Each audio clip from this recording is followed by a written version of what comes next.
Delfi vormel 1 podcast ringiga ees. Ja tervist head kuulajad, käes on 6. aprill, pühapäev, Jaapani GP-st on möödas natuke üle tunni ja seekord salvestame juba pühapäeval Jaapani GP järgse ringiga ees saate ära, sest homme on minul, Kaspar Ruusil, natukene muid tegemisi õhtul, aga õnneks jõudsid ka teised mehed täna kohale. Minu ees istub vormelekspert Tarmo Klaar. Tere! Ja paremad käed ikka, ise hakanud FX-fänn Kaspar Kütt. Tere! Jaapani GP Max Verstappen võitis, näitas taas, miks ta on viimasel 4 aastal maailmameistriks tulnud.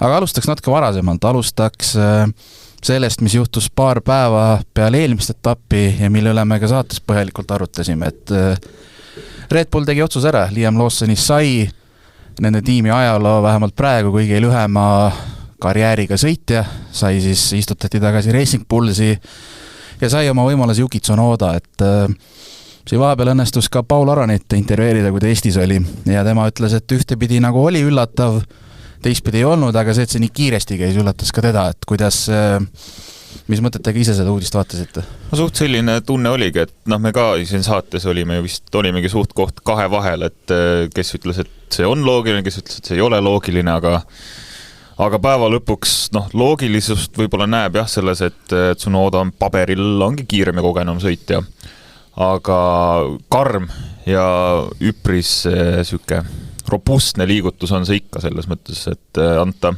sisuliselt uus tulnukale 2 etappi aega, et siin on su võimalusi ongi kõik, et kui ära ei kasuta, siis tšau paka, siis see on ikka isegi minu jaoks nagu Red Bulli tasemel nagu kõige karmim lüke, mis nad siiamaani on teinud, et neil pole kunagi siin ei Kviati, ei Gasly ega Albon ega mingit suurt nii-öelda armu pole näidanud, aga Lawsonile kuidagi tehti eriti karmilt seekord. Kuidas sul? No ma vist eelmises saates ütlesin ka, et ma olen väga, väga halb ennustaja ja see sai tõeks jälle ühest küljest, teisest küljest tõesti ma arvasin, et kuna Lawson on superformulas sõitnud Jaapanis ja rada on talle ju tuttav.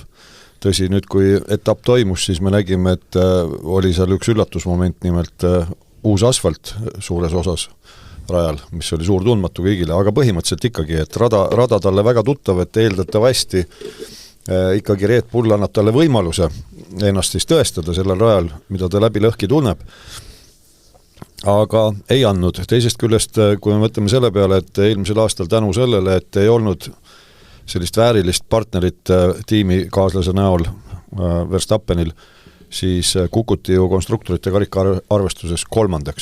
Niimoodi, kui räigelt öelda, ega ükski tiimipealik seda välja ei ütle, aga selle ütleb mina välja, kes on täitsa mees metsast. Ühtegi võistkonda ei koti individuaalne meistritiitel. Täitsa suva.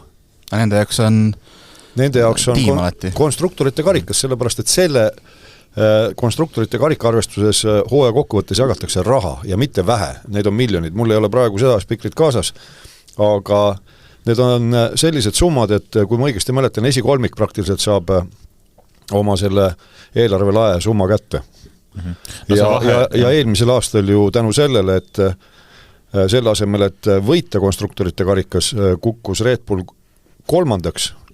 üldarvestuses, nad kaotasid suurusjärk, see on lekitatud info jälle, sellepärast, et ega kellelegi pole peale võistkondade pole antud ja asjaomaste lugeda seda Concordi lepingut. Suurusjärk 20 miljonit, kas siis eurot või dollarit, mis seal suurt vahet on, suurusjärgud on nii suured. See on suur raha, 135 miljonist, väga suur raha. 135 miljonit on siis see eelarve lagi, eks ole, võistkondadel. Ja praeguseks on seis selline, et 3 etappi sõidetud, 2 inimest on juba saanud kõrval võimaluse, aga ainsana on ikka makspunkte toonud. Jah, aga eks me sellest jõuame nüüd veel rääkida, aga lühikokkuvõte on jah see, et ilmselt nad vaatasid, et hooaja alguses on juba nii suur punkti kaotus ja nüüd takkajärgi üks väide on siis selline, et mitte lihtsalt helitusnimega Kloop ehk siis Helmut Marko, kes kahetsusväärsel kombel 70 aastate algul kaotas omal silma, kui tal üks kõva asi läbi kiirklaasi lendas. Väga kõva sõidumees oli ise, ta on Le Mani 24 tunni sõidu võitja. Et mitte tema ei olnud see, kuidas öelda siis, otsustav figuur, kes selle lõplik otsuse võib-olla tegi ka tema, aga insenerid olevat tulnud pärast teist etappi või teise etapi ajal juba rääkima Horneriga, et kuulge, et jama on majas. Ja noh, mida iganes see siis pidi tähendama, noh seda jälle ei ole palju nagu, noh üldse pole lekitatud tegelikult, aga kui juba insenerid tulevad ütlema, et kuulge, see vend, noh, ütleme siis jõhkralt või mina ütlen jõhkralt, on küündimatu. Siis peab midagi ette võtma. Aga asi, noh, ma arvan, et selles inseneride puhul see asi ongi selles, et Lawsonil lihtsalt ei ole seda kogemust või nagu seda tehnilisi teadmisi nii palju, et Tsunoda selles mõttes ongi loogilisem valik, ta lihtsalt teab rohkem autodest ja võib-olla oskabki paremini seadistada, et aga noh, jah, ütleme nii, et käesoleva nädalavahetuse puhul ei olnud väga palju kasu veel sellest. No kogemus kogemuseks ja teine asi on see, mis sul on looduse poolt antud ja mis ei ole, et nagu öeldakse, et kõva harjutamine teeb tihti peale kõvaks harjutajaks, eks ole.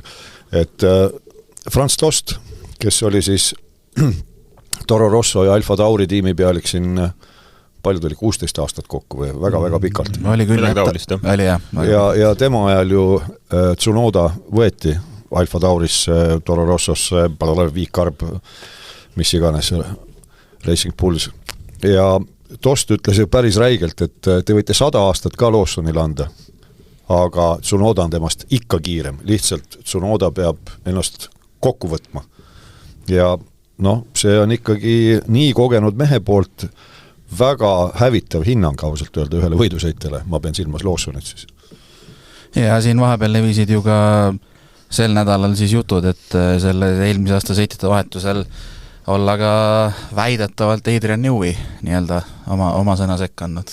Kusjuures see on nüüd ümber lükatud, et see on puhas jama, sellepärast, et see ütleme jällegi jube hea on kontekstist välja rebida, poliitikas tehakse seda hästi palju igapäevaselt, nagu me teame, Vormel 1 on ka ärisport ja poliitika 3 komponenti. Et see on nüüd ka läinud mehe suhtes ebaõiglane ja minu meelest kas Christian Horner lükkas selle ümber, et see oli aastaid tagasi ühe intsidendi puhul, kui Adrian Newey, kui seal põrkasid kokku kas Lee ja Tsunoda omavahel, et see on nii kontekstist välja rebitud, kui üldse saab. No seda osatakse. Absoluutselt. See käib ka paraku kogu selle spordi ja kino juurde. No see on see, mis põhjusel mina ei vaata pärast esimese hooaja paari seeriat Netflixi sarja, sellepärast, et see on puhas Hollywood, see on puhas siuke kommertspläust minu jaoks. Nii ta on, aga lähme siis Jaapani GP juurde vabatreeningutel, ütleme üks peamine teema olid põlengud, muru kippus kuivades oludes süttima mitmel korral, mis ütlesi selles mõttes takistas ka tiimidele sõitjatel infot koguda ja muidugi teisel vabatreeningul Jack Doohani ikkagi päris raju väljasõit, mis siis seal valesti läks? Valesti läks nii palju, et uustulnuk tegi uustulnuk ka vea. Sisuliselt asi oli selles, et TRS jäi siis Doohanil sisse, siis kui ta läks nii-öelda esimesse kurvi, ega Suzukas ongi see päris omapära, et esimest kurvi päris nii-öelda täis gaasiga ei saa võtta, aga väga vähe tuleb mängida seal gaasiga, et natukene jala või siis gaasilt maha võtta ja sa saad läbida seda nii, et TRS peaks automaatselt sulgema juhul, kui sa võtadki jala siis gaasilt maha või siis kui sa pidurit vajutad, aga kuna seal Suzuka esimeses kurvis on nii väike timmimine sellega, siis tegelikult on ka üks nupp, mida sõitjad saavad vajutada, selleks, et TRS ise välja lütuks. Aga Doohanil lihtsalt konkreetselt läks meelest see välja lütada või ta ei mõelnudki selle peale, et ta peab seda välja lütama. Ja tulemus oli see, et ta sekund hiljem oli ikka 50G crashiga seinas. Jah, seal TRS-iga on siis see teema, et on 2 varianti. Üks, TRS veel kord tuletame meelde, kes meil väga regulaarsed kuulajad vaatajad ei ole, see on see tagatiiva avamise süsteem, siis kus ülemine tiiva element keeratakse sirgel teatud lõigul horisontaali, selleks, et saavutada suurem tippkiirus. Ja TRS-is ütleme, rakendatakse tööle nupust ja maha ta läheb siis, kui võistleja kas pidurdab, konkreetselt vajutab pidurit või nii nagu seal Suzukas on, see esimene teine kurv, kokku on see nagu üks kurv, muutuva raadiusega üks kurv, kuhu sinna esimesse faasi, esimesse kurvi minnakse sisse peaaegu täis gaasiga, mis tähendab seda, et ühel hetkel sa pead nupust välja lülitama selle DRS-i. Et sellest ei piisa isegi, kui sa jala gaasipedaalilt tõstad.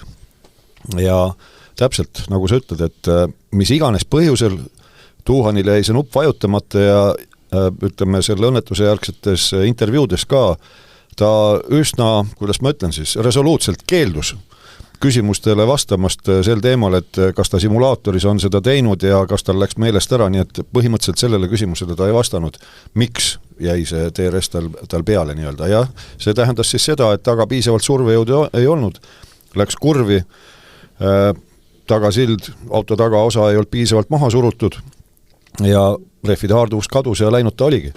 Mingid laused olid, et ta ütles, et tiim ei olnud öelnud talle. Noh, mis iganes. Ühesõnaga jah, aga sai selles mõttes, tuli elusalt välja ja saadi masinga korda, aga see oli tõesti päris karm pauk oli, ega seal alpiinist väga palju järgi jäänud ja mehaanikud ja kõik said ikkagi kõvasti oma palka välja teinud. No täie raha eest, jah. No vot Tuhanil oligi see, et esimese vabatreeningu tegelikult istus välja, sest et tema asemel sõitis Hirakawa, jah, kes on Jaapani sõitja.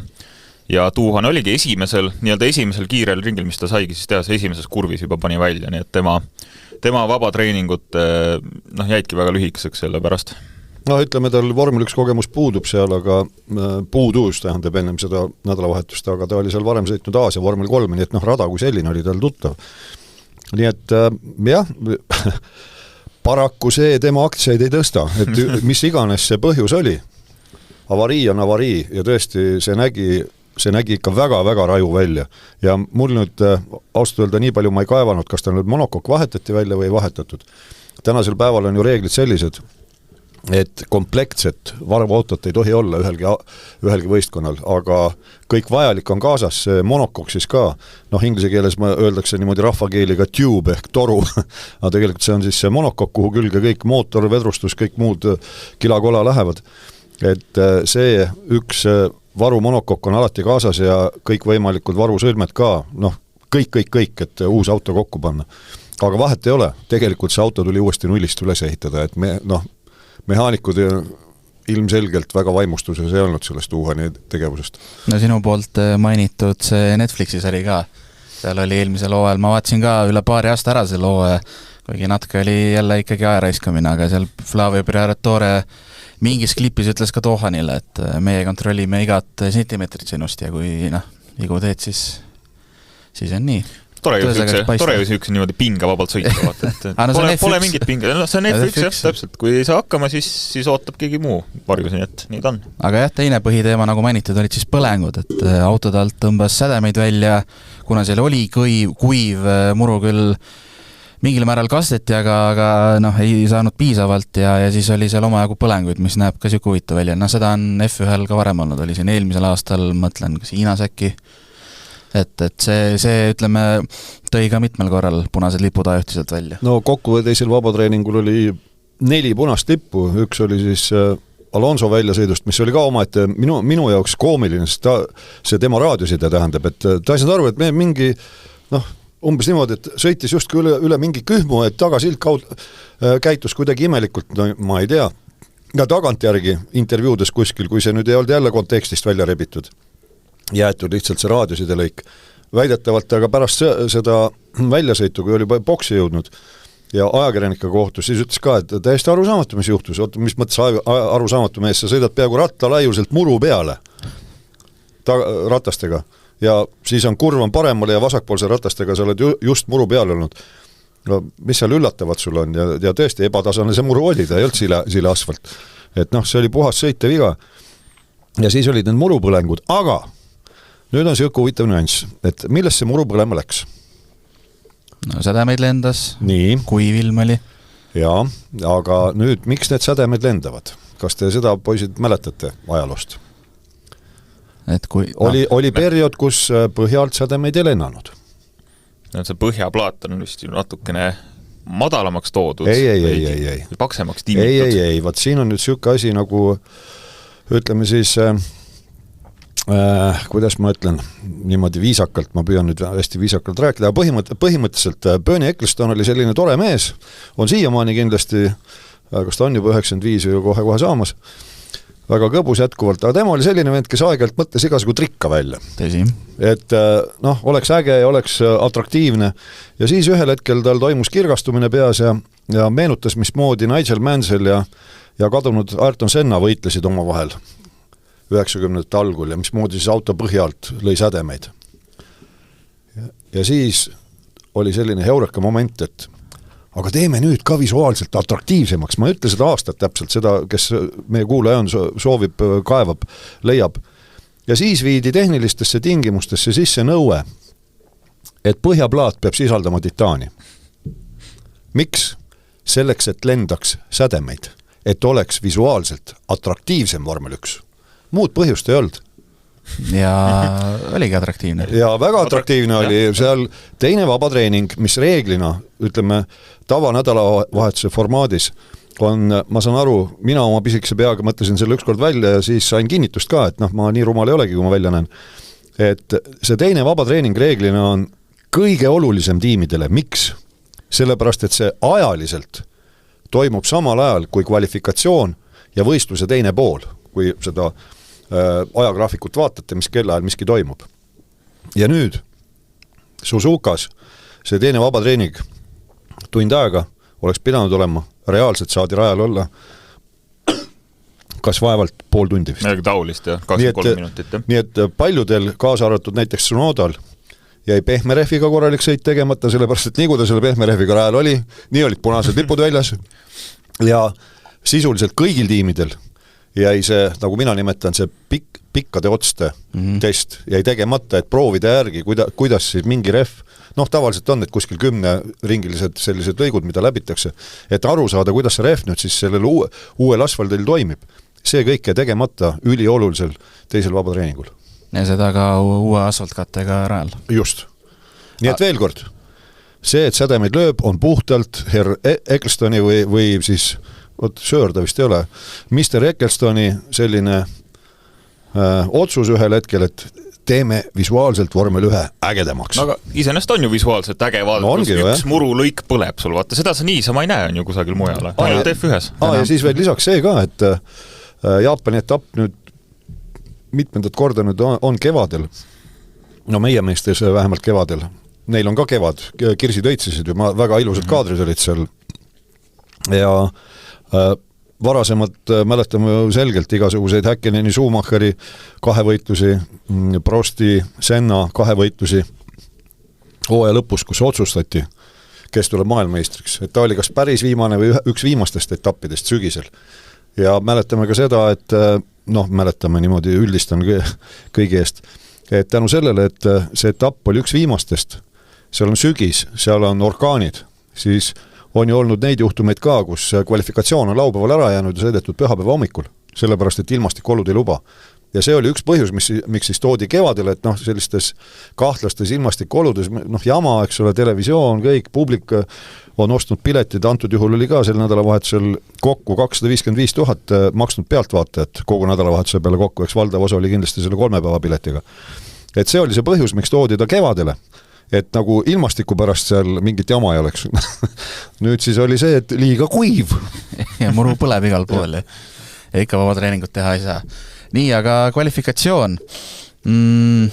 Kõige huvitavam oli muidugi jälgida, kuidas nüüd läheb siis värskelt kodupubliku ja see Red Bulli saanud Jukil ja mis võrdluses on ta siis Lawsoniga ja läks täpselt nii, et sattusid üksteisega kõrvuti, ütleme järjekorras lõpuks. No algus oli ju palju lubav, sest et vabatreeningutel oli Tsunodal ju tegelikult päris normaalne hoog sees ja ta oli Verstappenist seal kusagil 2-3 kaugusel regulaarselt, et esimeses kvalifikatsioonis oli ka ju nii, et Tsunoda oli vist 6 või 7 seal edasi pääsete seas, aga teisel siis see õnnetu punane lipp siis jällegist põleva muru pärast siis pani ka Tsunoda nii-öelda parimatele ringi tegemistele siis väikse kriipsu peal, et ta ei leidnud ka seda õiget momenti, millal siis hea ringi teha ja siis kui oligi siis väiksed eksimused jällegist nullisid ära tema tulemuse ja siis oligi nii, et ütleme nii, et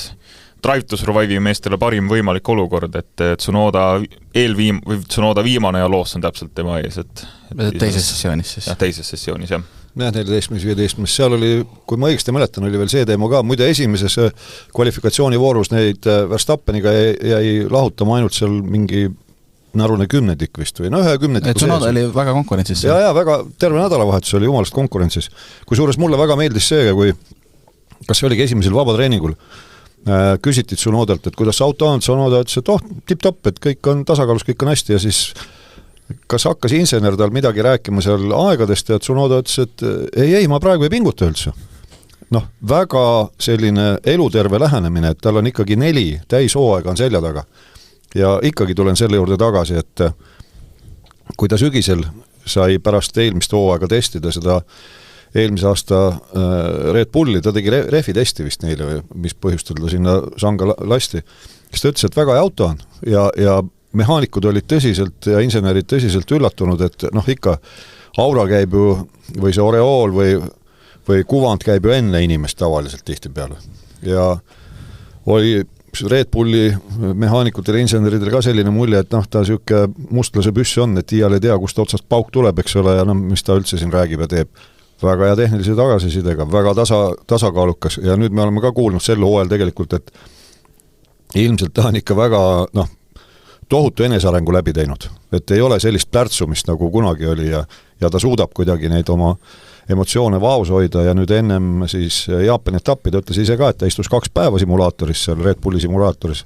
Et see oli ka tore, et ta läks ju Racing Bulli simulaatorisse, vist juba oligi seal ja siis tuli telefoni kõne, et kuule, sa pead nagu nüüd meie põhivõistkonda minema, et ütles, et õnneks väga kaugel ei olnud seal Inglismaal, et tegelikult kunagi ka, mul üks tuttav tegi märkus, et mis sa räägid, et 2 või 3 võistkonda on väljaspool Suurbritanniat ei ole, et 2,5 on.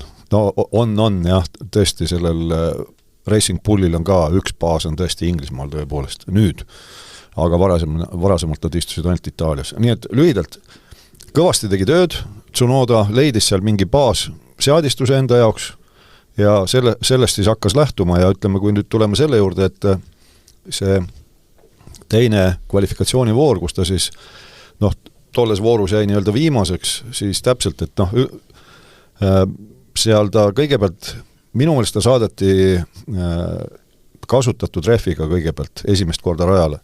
Samal ajal läks Verstappen juba uue komplektiga, nii et Verstappen sõitis kõik oma ajad uue komplektiga, millegi pärast Tsunoda otsustati saata kasutatud komplektiga.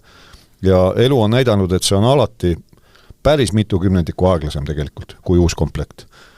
Ja siis, kui tal oli see otsustav hetk teises voorus uue komplektiga, siis juhtus see õnnetu lugu, et tal, ütleme, ta käkkis nii-öelda ära esimese teise kurvi kergelt. Aga Suzuka on teatavasti selline rada, et pärast esimest teist kurvi hakkavad need essid. Ja kui sa seal juba esimeses teises trajektooriga eksid, kiirus ei ole piisavalt suur, siis need jälestikustes kurvides seal esimesel sektoril sul enam midagi eriti päästa ei ole. Ja ülejäänud ringi jooksul sa ei tee seda tagasi. Ja summa summarum, Christian Horner oli ju tegelikult lõppkokkuvõttes väga positiivne, ütles, et kui ta ei oleks selle otsustava ringi alguses seda pisikest apsakat teinud, siis ta oleks lõdvalt olnud selles 3. kvalifikatsioonivoorus. Nii et, ja sõidus me nägime, et tänasel päeval, kus need tehnilised tingimused on stabiilsed püsinud nüüd, see rivi oli nii tihedalt koos, et oleks pidanud võtma väga-väga suure riski, et niimoodi rajult positsioone parandada. Aga see kõik viis selleni, et sel hooajal taas Red Bulli teine sõitja oli kogu sellest Red Bulli ja Racing Bulli nelikust lõpuks ikkagi kõige tagumisem. See mõttes stardis, jah? Stardirivis, jah. Et tundub nagu senise põhjal, et Jukil sobib see paremini kui Liam, aga ütleme, tema, ma usun, saab rohkem aega kui 2 etappi. Areng on juba see, et esimese kvalifikatsioonivooru asemel langetakse välja teises kvalifikatsioonis, et see on juba 1 samm ettepoole ja täpselt, ebaõnn, väike eksimus, aga ma arvan, et suuresti saab Tsunoda siit positiivselt võtta.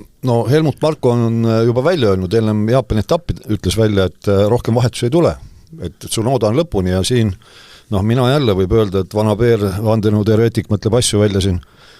Teema on ju selles, et nüüd tuli välja, et ikkagi Honda toetab Tsunodat, aga nii kaua, kuni Tsunoda on seotud võistkonnaga, millega on seotud Honda.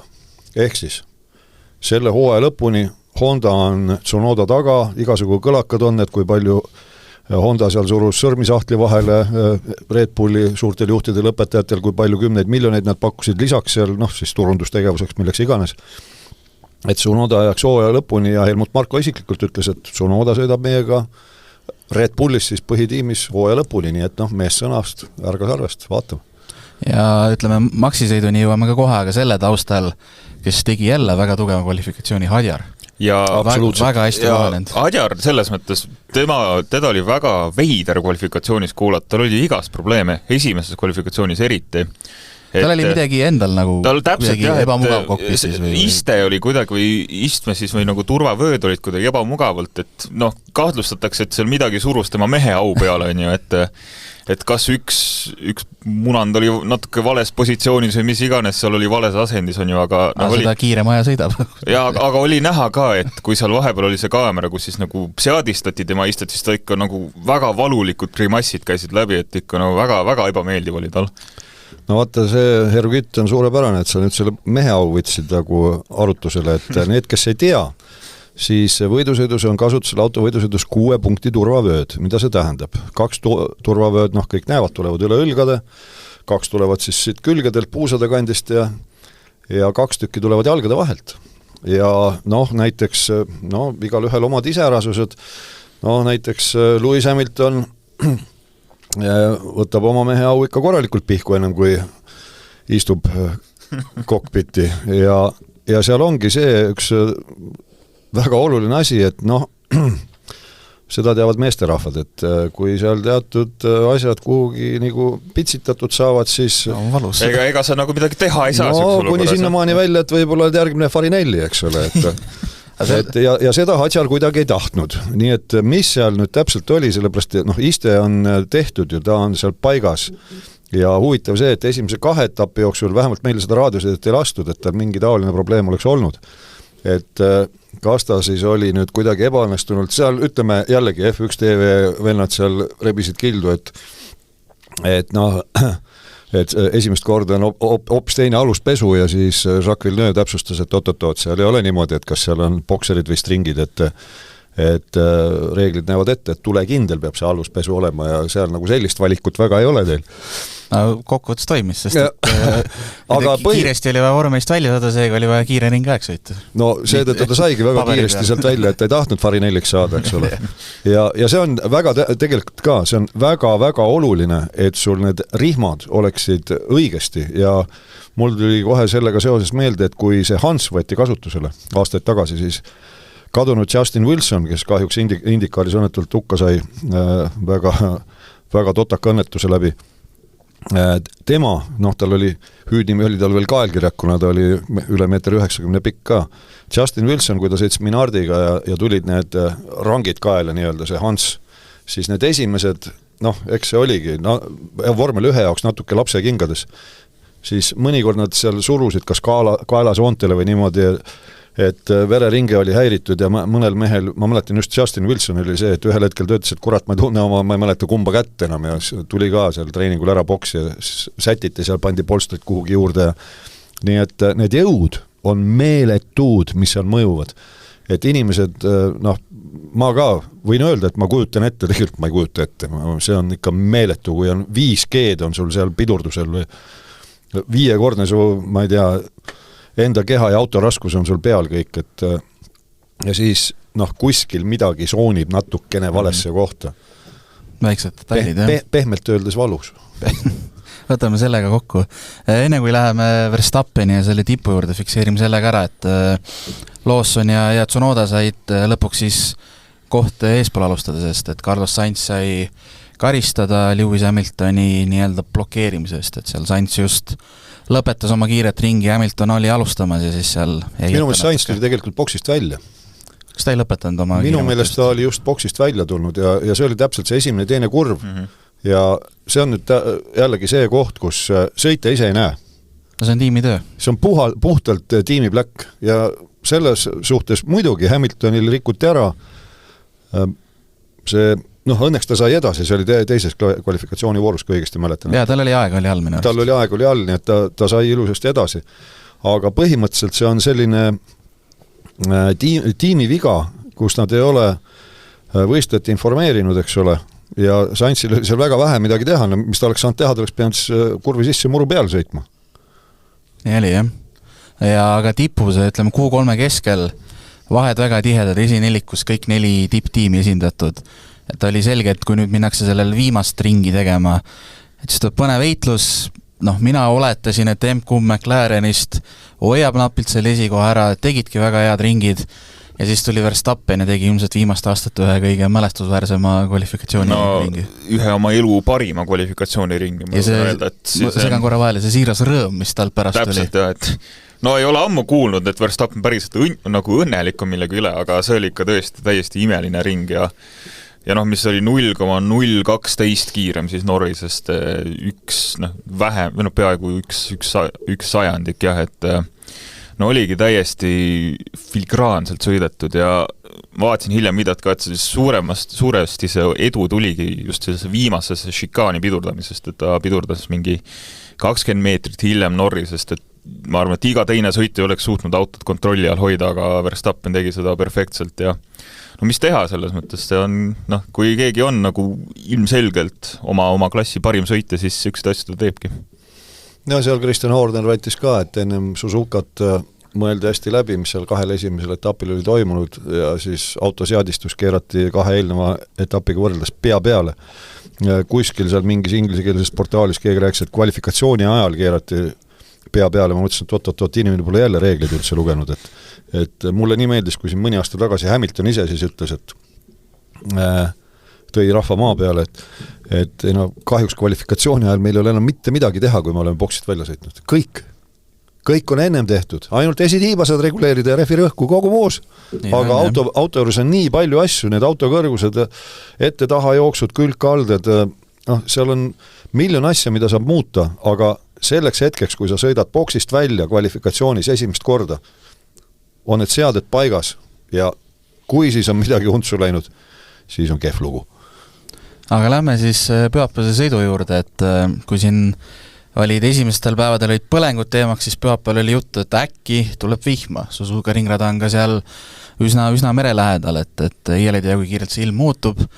20% oli vist nii-öelda ametlik prognoos, et tõenäosus, et võib tulla sõidu ajal, aga vihma ei tulnud ja nii, refi info ka. Refi info, väga hea. Ma selle ilma koha pealt veel tahtsin öelda, et mis seal veel oli tegelikult, ütleme nädalavahetuse jooksul, et võrreldes reedega näiteks laupäeval oli tuulesuund pöördunud 180 kraadi, mis see tähendab? Kui ta pidi see nüüd oli, las ma mõtlen, et kui ta puhus reedel stardifiniši sirgel tagant, siis pühapäeval või laupäeval ta puhus vastupidi, nii et stardifiniši sirgel juba sul pidurduspunkt muutub. Kui tuul puhub tagant, siis survejõud väheneb. Kui tuul puhub eest, siis aerodünaamile survejõud suureneb. Sama on neis S-ides, et sa teed ju selle esimese teise ringi ära ja hakkad nagu tagasi sõitma, eks ole. S-ides ka radikaalselt auto käitumine muutub. Et sellega ka mässasid ja rähklesid seal sõitjad, lisaks sellele, et uus asfalt oli. Ja siis mina vaatasin, ma olen harjunud vaatama ühest USA portaalist ilmaennustust, lihtsalt kogemuslikult tundub, et nad enam-vähem õigesti ennustavad, et väga pange pole pannud ja seal oli, eile õhtul vähemalt oli ennustus selline, et kuskil kell 2 päeval võib veel midagi sadada, aga ennem seda oli päris raju. Paistis, et mis see kohaliku aja järgi oligi, kell 2 või 3 oli see start. Ja tegelikult hommikul oli see raju ära ja alustati ju niiskel rajal. Aga refi see info siis, et seekord Jaapanis oli kasutusel see kõige kõvema otsa komplekt, C1, C2 ja C3 refid. C1 siis on need kõige kõvemad, need valge sõõriga. Ja põhimass otsustas alustada keskmise kõvadusega refiga, selle kollase sõõriga. Tuuhan ja Stroll, kes vastavalt siis alustasid 19. 20. kohalt, nemad alustasid pehme refiga. Hamilton 8. kohalt, Portoletto 17. ja Ocon 18. kohalt siis kõva refiga, nii et põhimõtteliselt ütleme, Ferrari jagas oma selle võistlustaktika 2. Leclerc startis eespoolt, 4. kohalt startis keskmise kõvadusega Hamilton startis 8. kohalt, tema läks siis selle kõva rehviga peale. Ja ennustus oli selline, et kes alustab keskmise rehviga, need peaksid oma rataste vahetusse tulema kuskil vahemikus 19-25 ring ja kes alustab, juhul kui sõidetakse ühe peatusega. Ja need, kes kõvaga, need siis 28. ja 34. ringi vahel ja umbes nii see läkski. Ja boksi peatus, see jämedalt võttis aega 23 sekundit sul ringist ära, ajaline kaotus siis, ja kui oleks virtuaalne turvaauto tulnud või turvaauto, siis 11 sekundit, kui sa käid boksis nende ajal. Aga imet, mitte kordagi ei tulnud turvaautot ja seda ilmselt väga paljud lootsid. Ega ka kollast lippu ei tulnud, ega ka punast lippu ei tulnud. Mitte midagi. Midagi ei juhtunud. Kas see ongi sõidu kokkuvõtt? Ja ükski sõitja ei katkestanud. Loeme, et Verstappen startis, hoidis koha ära. Norris startis, hoidis koha ära.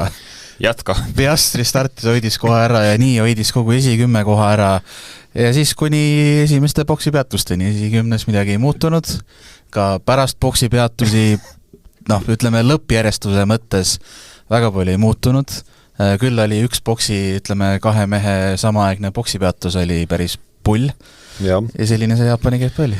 Vot siin ongi, iseenesest nagu juhtus ka mõnda asja, raja peal mitte on ju, aga nii-öelda nagu tiimisiseselt ja võib-olla taktikaliselt oli natuke põnevam jälgida, et kuni esimese peatuseni tõesti ei ole midagi, millest rääkida on ju, aga... On ikka, ära nüüd hakka, kuule. Ikkagi Tsunoda sai Lawsonist mööda kohe esimesel ringil, lusika kurvis. Ja Portoleto langes 3 kohta. Ja Portoleto kukkus 20.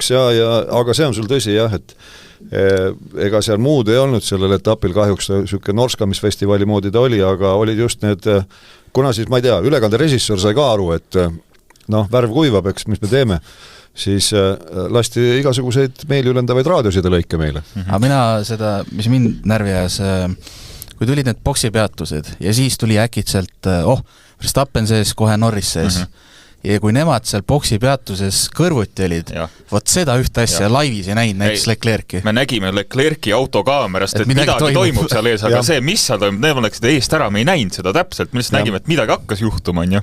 Ja siis ühesõnaga see olukord siis, Verstappen oli eespool, aga kuna natukene oli aeglasem peatus, sai Norris peaaegu kõrvuti, sisuliselt päris nina kõrvuti ei olnud, aga muru pealt ja Max oli kiirem ja hoidis koha ära ja siis see, et kohe, et ei, ta surus mind välja, kuigi kohe oli näha, et Norris sõitiski otse prooski murult mööduda. Selles mõttes ei olnud seda, et Verstappen oleks kuidagi nagu teelt välja surunud Verstappen või Norris lihtsalt läks otse murul, nii. Aga muidugi jah, see vana hea, et kohe raadiosse kurtmine, nii Verstappen kui ka Norris. Max oli ise, et ta vajutas seda nii-öelda kiiruse siis piirajat liiga vara, et ta sai liiga, võib-olla see oli siis ebaseaduslik, on ju. Aga päeva lõpuks need siis kohtunikud uurisid, vaatasid, mitte midagi ei ole tegelikult. Minu jaoks oli selline tüüpiline situatsioon, kus, kuidas öelda siis, on üks väljend inglise keeles on see lapsenäoga tapja, eks ole. Et antud juhul oli siis Norris see lapsenäoga tapja, et nii tore poiss, nii räägib nii just ja kõik ja aga tegelikult hingelt kaabakaseks. Ta läks ju selgelt kalastama. On ju teada, et Verstappen on olnud mölakas sõidu ajal tihti peale. Tegelikult ta on mölaklikult käitunud. Midagi ei ole öelda. 4 korda maailmameister küll, aga on. Peab ka olema selles. Ühest küljest jah. Nii, ja nüüd Norris alateadlikult raudselt selle peale mängiski, et see on ju teada, et Verstappen on kaabakas, eks ole.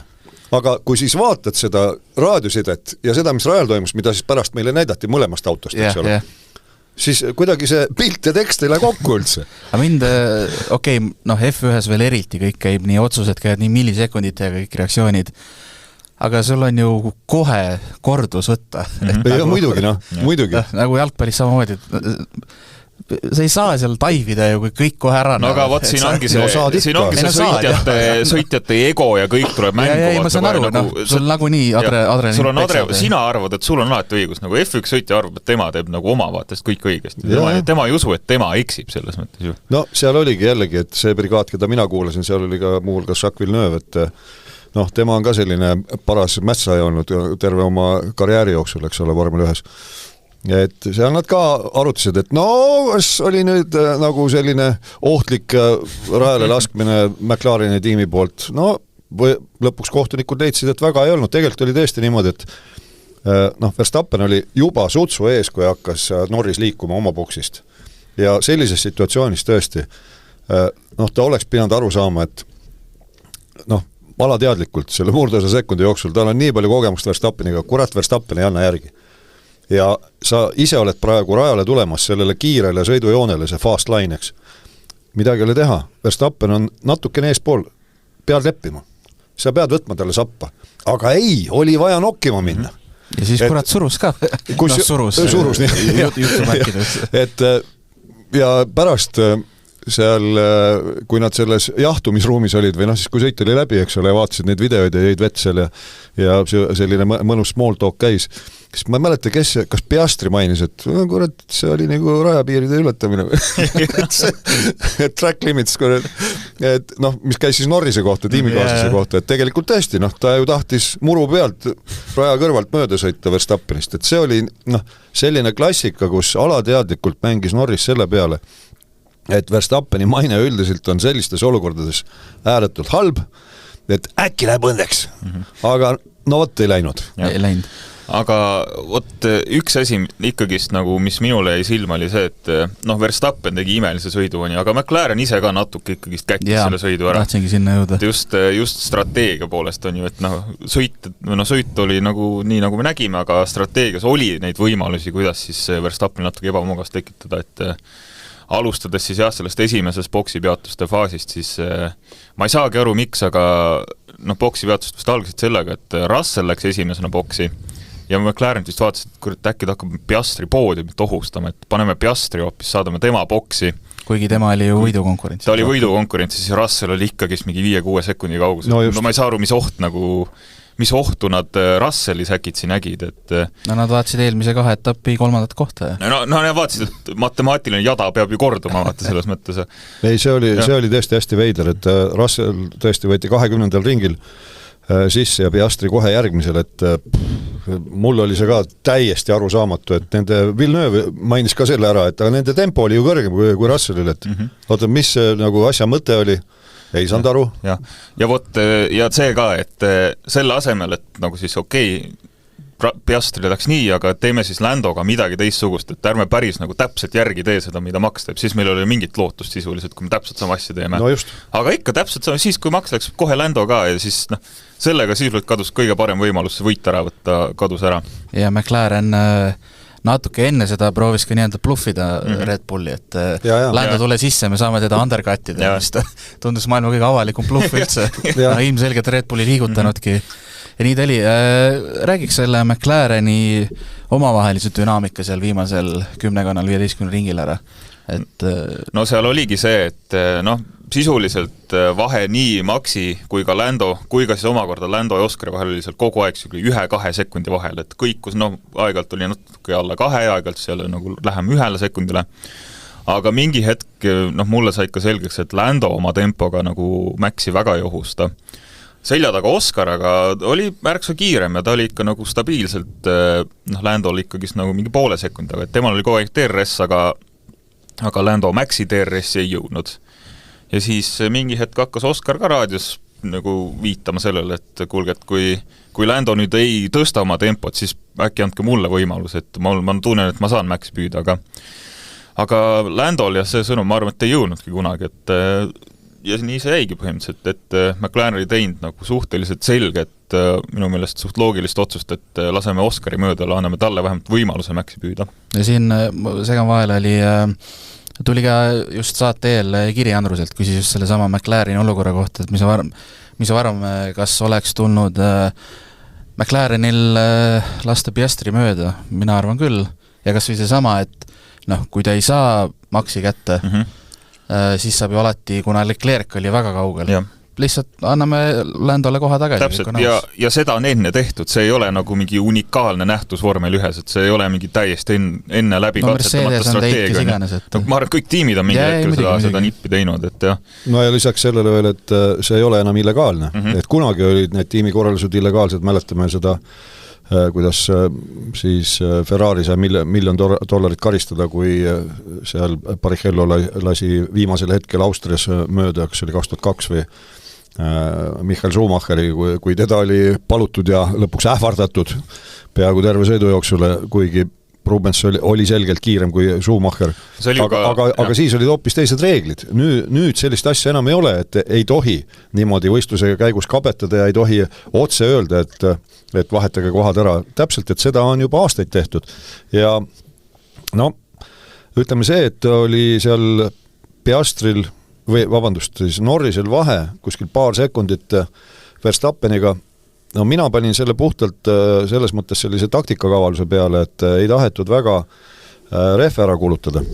Et seal ikkagi, kui sa seal turbulentsis sõidad, siis paratamatult see auto lohiseb rohkem ja rehvi kulu on suurem, ei mõju hästi ja jahutusele ka ei mõju hästi, kuigi ütleme, põhimõtteliselt terve nädalavahetuse olid suhteliselt stabiilsed olud, jätame selle pühapäeva hommikuse vihmasaju kõrvale, aga põhimõtteliselt oli üsna jahe, ta oli kuskil 14 kraadi oli õhk ja no hea küll, nüüd oli rada võistluspäeval tänu selle vihmale oli 21 kraadi, muidu oli see õhk oli ka kogu aeg mingi 14-15, 13-14-15 ja rada oli kuskil 38.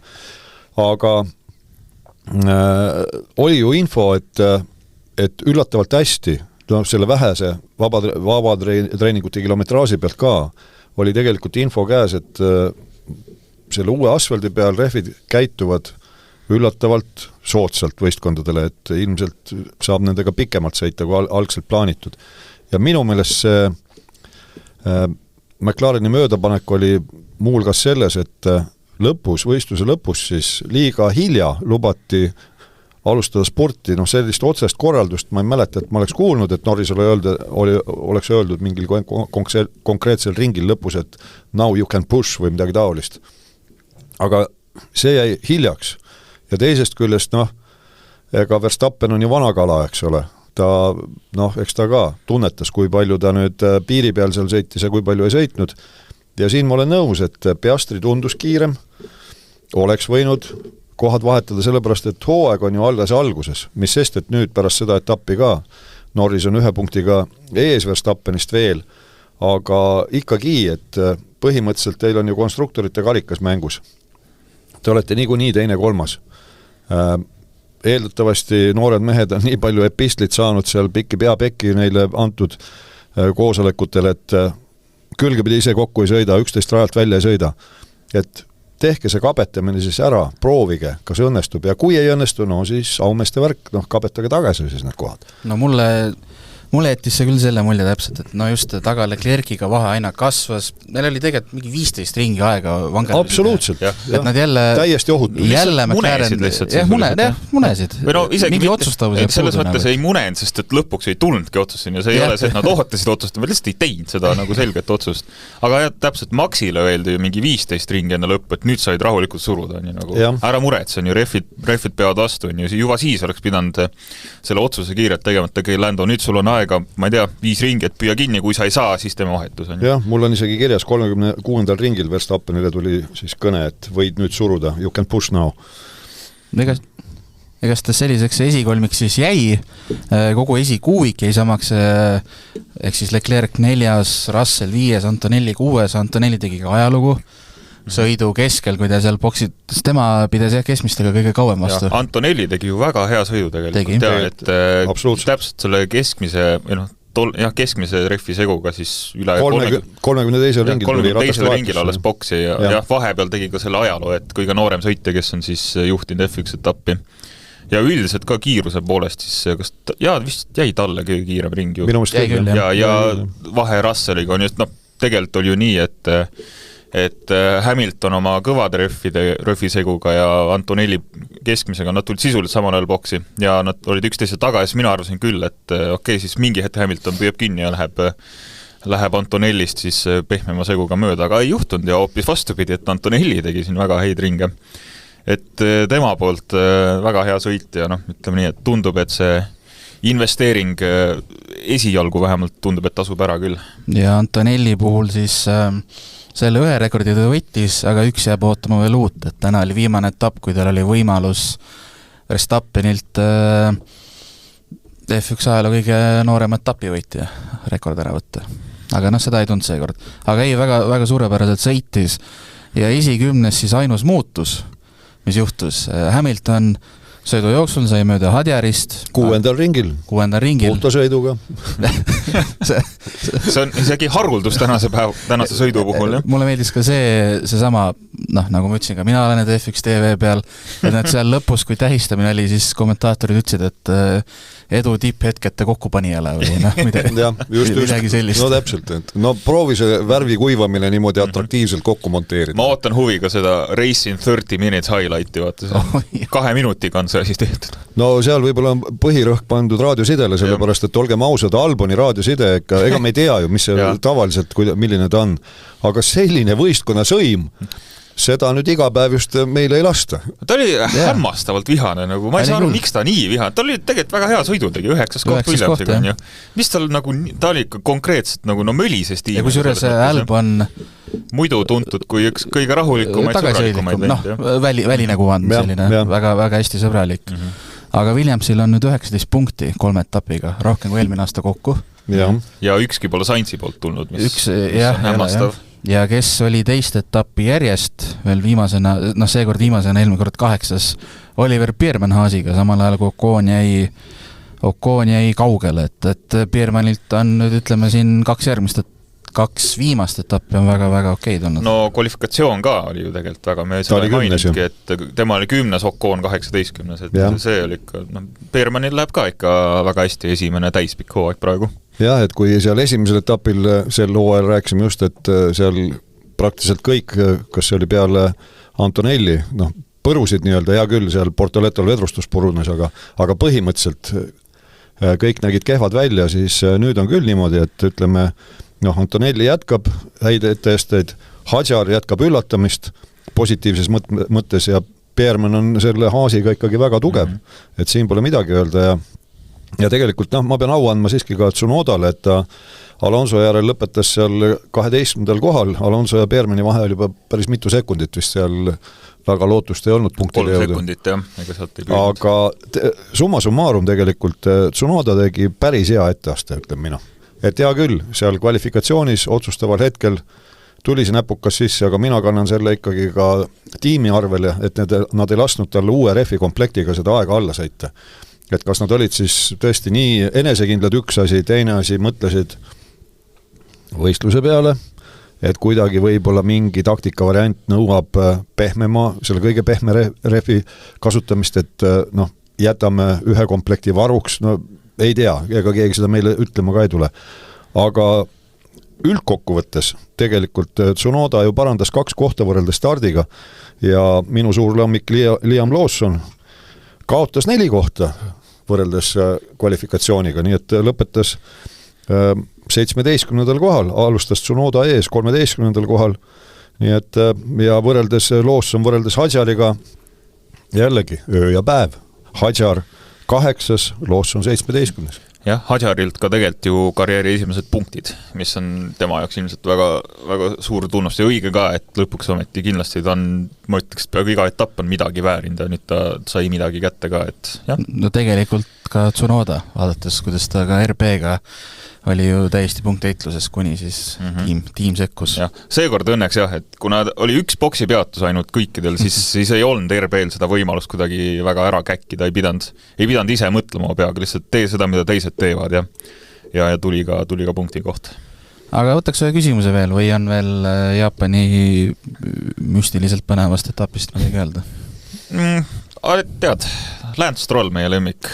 Mainiks ka tema ärast, et me ju kiirustasime teda kiitma viimase 2 etapi põhjal, aga seekord näitas jälle, et kvalifikatsioonis käkkis oma ainsa ringi ära, alustas viimaselt kohalt, siis täna tundus, läks lihtsalt lõbusõitu tegema, nii et alustas jah, pehmete rüffidega, oli viimane, jäi veelgi rohkem viimaseks. No vahepeal oli Portoleto langes seal viimaseks. Vahepeal oli Portoleto, aga ühesõnaga Lance Stroll, ainus mees, kes siis ringiga seekord ringiga maha jäi teistest. Nii et tema poolt ka tubli suuritus. No aga lõpetas ikkagi. Jah, lõpetas. Ja ka Alonso lõpetas. Tema siis esimest korda see vaeg. Seega, et kõik sõitjad lõpetasid seekord etappi, mis on pigem ikka haruldus. Võtame siis ühe küsimuse ka veel. William kirjutas, et kuidas suhtute ideesse pöörata sprindisõiduks top 10 järjestus vastupidiseks, et potentsiaalselt looks üksikutele punktidele sõitutele võistkondadele rohkem võimalusi ning vaatajate jaoks lisab põnevust, et noh, mis ta kirjutab siin juurde ka, et on teatavasti kasutatud seda või kasutatakse F2-s, F3-s ja F1 akadeemia sõitudes, aga F1-s ei ole. Mina isiklikult, noh, kui on a la 2023 hooaeg, kus Max ainult võitis, siis mul tundub see nagu isest nagu ägedam, et kui on rivi nagu praegu ongi väga tasavägine, siis ma ei tunne otsest vajadust selleks, et no ütleme nii, et see on jälle siuke viis, kuidas kunstlikult natuke põnevust või mingitsugustki vürtsi juurde lisada, aga noh, ma panen ennast praegu nii-öelda tiimi esindajate kingadesse ja bosside ja erinevate nii-öelda stakeholderite kingadesse, ma arvan, et see ei läheks kunagi läbi kaast, et see risk, et kui sa paned siis nagu top 10, tõstad siis teistpidi, siis see risk, et on äkki mingi kokkupõrge ja suured rahad nüüd lähevad kaduma, sest et keegi sõidab kellelegi otsa, siis ma arvan, et puhtalt rahalises mõttes tiimi omanikud ei lubaks sellisel asjal kunagi juhtuda. No kuule, mis sa nüüd räägid, seal on 20 maailma parimat autojuhti. Nad ei pane kunagi kokku. No täna nägime, et nendega juhtu midagi. Suudavad ju. Aga mina arvan seda, et sellise formaadi juures nagu ta on, see ei ole võrreldav vormel 2 ja vormel 3-ga, sellepärast seal on ju ainult üks kvalifikatsioon. Vormel 1 on sprindi nädalavahetusel sprindisõiduks oma kvalifikatsioon, põhistardiks oma kvalifikatsioon ja vahepeal võib siis autot ümber seadistada, kui see sprindisõit läbi on, nii et selles mõttes mina seda ei poolda, et siin on ju elu näidanud ka, et noh, kunagi me siin ka omavahel natukene vaidlesime, eks ole, aga et noh, nüüd pärast sprinti siis saab võimaluse nagu autot paremaks teha. No jaa, aga saab võimaluse ka auto kehvemaks teha ja on ta tehtud. Nii et ei, ma arvan, et see on täitsa sobilik formaat praegu ja ei pea teda seal niimoodi muutma.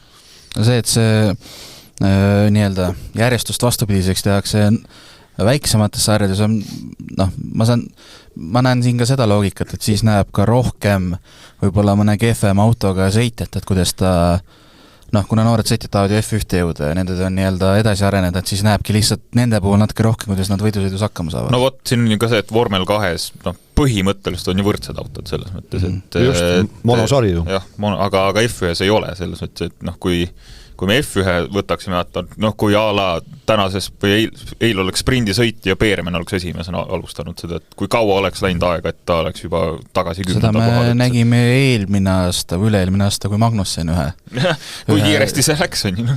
Kahjuks läks kiiresti, jah. Ja teisipidi ma olen sinuga nõus. Nüüd peab pöörduma see härra Ruus, et 2 Kasparit siin niimoodi läheb Johnson, et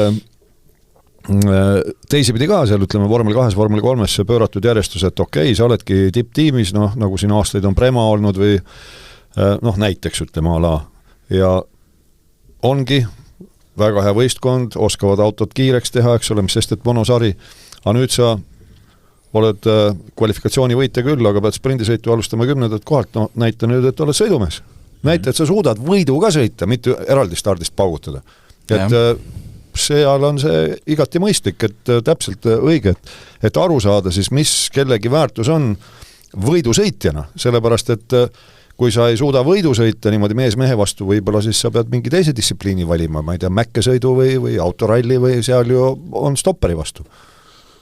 Nii ta on ja Viljan kirjutab lõppu, et väga lahedat asja teeme ja saateid on põnev kuulata, täname tagasiside eest ja jah, selline see saade oli, et nüüd oleme juba nädala pärast tagasi. Jah, aga ma tahtsin veel nii palju mainida, et mõtlesin, kus õige koht seda vahele susata on, seda ei tekkinudki, nüüd ma tekitan, et tegelikult omaette intrigeeriv on minu jaoks see, et seoses selle vangerdusega nüüd seal nende punaste pullide 2 võistkonna vahel, siis mul on siin ees mingi salainformatsioon sõitjate pikkustest ja kehakaaludest ja tänu selle nüüd, et Max Verstappeni tiimikaaslane on Yuki Tsunoda, on see päris huvitav seis, et kui ühtäkki peaks nagu, ütleme siis, midagi ümber seadistama kiiresti või seal kuidagi, ütleme, pigem mu mõte läks selle peale, et mõningas mõttes võib-olla Red Bulli mehaanikud mõtlevad, et jumal tänatud, et meil enam varuautosid ei ole, mis on ette seadistatud ühe sõitja jaoks. Nii. Nüüd on see teema, et Yuki Tsunoda pange kõrvuti Max Verstappeniga, nende pikkuste vahe on 22 sentimeetrit. Verstappen on 1,81 m ja Yuki Tsunoda on 1,59 m. seal on vahe sees. Nüüd pedaalid, kus nad on, asjad, värgid, särgid ja kaaluvahe ka, mis on kaalujaotus, mis on ääretult oluline vormel 1.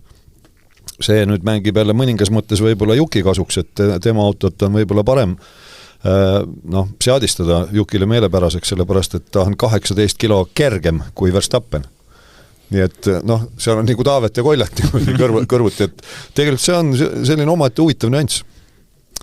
Aga jah, et nüüd nädala pärast on juba Bahreinis sõit ja ma mõtlesin, et see on nüüd huvitav vaadata, et meid on siin ärkvel hoitud või magamatuna hoitud ja nüüd siis tuleb, kas päris mitu etappi tuleb järjest meile väga-väga sobilikul ajal. Jaa. Et Bahreinis kvalifikatsioon laupäev hakkab meie järgi kell 7 ja võistlusstart pühapäeval on kell 6 õhtul ja järgnevatel etappidel sama teema. No jumal tänatud, saab lõpuks inimese moodi magada ka nädalavahetusel, et mul tuli tegelikult üks teema veel meelde, mida ma tahtsin küsida. Et siin vahepeal Paul Aron ütles, et ütleme lähiajal saab suurema võimaluse, ilmselgelt käib jutt vabatreeningust, midagi ta ise ametlikult välja ei öelda, enne kui tiimi ei ütle. Aga ma küsiks teilt, mis te arvate, mis etaps olla võib? Muide, ma ka nädal tagasi Pauliga sain kokku, ta on teatavasti, kes ei tea, siis nüüd saab teada, on Talendid rajale, selle hobikaardi noortesarja nii-öelda patroon ja oli ta siis Tartus ka sellel esimesel etapil langel kohal ja rääkisin taga ka siis isiklikult ja loomulikult ta on üsna reserveeritud ja vahepeal oli natuke tõre, et ma esitan nii spetsiifilisi küsimusi talle. Aga ma saan aru, ta ei tohigi palju rääkida ja siis näiteks sel nädalavahetusel teda ju seal Jaapanis ei olnud, selle töötas küll välja. Ta oli kus? Ta oli Monsas. Sel nädalavahetusel sõitis selle eelmise põlvkonna vormel 1 autoga ja ta on selle roolis juba sel aastal mitu korda olnud. Ja muulgas on ta Bahreinis olnud, nii et ja siis ta ütles mulle ka ja ma võtsin talt seal intervjuu, kõik seal koha peal kuulsid seda. Ta ütles, et ta ei saa öelda täpselt, aga varsti saate mind televiisoris näha, ilmselt mitte AK uudistes, ma arvan, selles mõttes spordi uudistes, aga võib-olla seal ka ikkagi sellega seoses, et ma kahtlustan, et see võibki see sama Bahrein olla. Juba järgmisel nädal. Sellepärast, et seal ta on testinud seda eelmise põlvkonna autot ja see rada on talle tuttav, et see on see üks põhjus. Ja kui ei ole Bahrein, siis ma kahtlustan, et jah, kui see F1 karussel Euroopasse tagasi jõuab, et Barcelona, see ei ole ka enam kaugel, mul kalendrit praegu ees ei ole. 1. juuni. 1. juuni, 2 kuud sisuliselt. Nii et minu andmetel ongi, see on sul väga õige, et selle eelmise põlvkonna autoga ta on nüüd sõitnud Kataris, Bahreinis, Barcelonas ja nüüd sel nädalavahetusel oli siis Monsas. Jah, ja Imola on ju, Monza on hiljem. Monza on sügisel. Jah. No elame näeme, äkki nädala pärast, kindlasti oleme targemad, et kas sõitis või sõitis, seda me lihtsalt näeme. Nädala pärast me juba teame. No igatahes fakt on see, et reeglid nõuavad ja Paul sinna kriteeriumile läheb, et see uustulnuk, kuhu alla Colapinto ei lähe. Et uustulnuk, kes siis on see sõitja, kes ei ole rohkemal kui 2 võistlusnädalavahetusel, 2 vormel 1 võistlusel osalenud, omab superlitsentsi, eks ole, seda peab sõidutama, selliseid sõiteid peab sõidutama vähemalt 4 korral hooaja jooksul. Nüüd üks kord kasutati ära, see kohustuslik kord sõitis Hirakawa siis Jaapanis. 3 kohustuslikku korda on järgi, aga võib ka rohkem. Nii et on Hirakawa, on Aron, palun väga. Nii et ootame pikki silmi. No absoluutselt. Seniks aga kõigile ilusat kevad jätku. Kõike head. Nädala pärast jälle. Delfi vormel 1 podcast ringiga ees.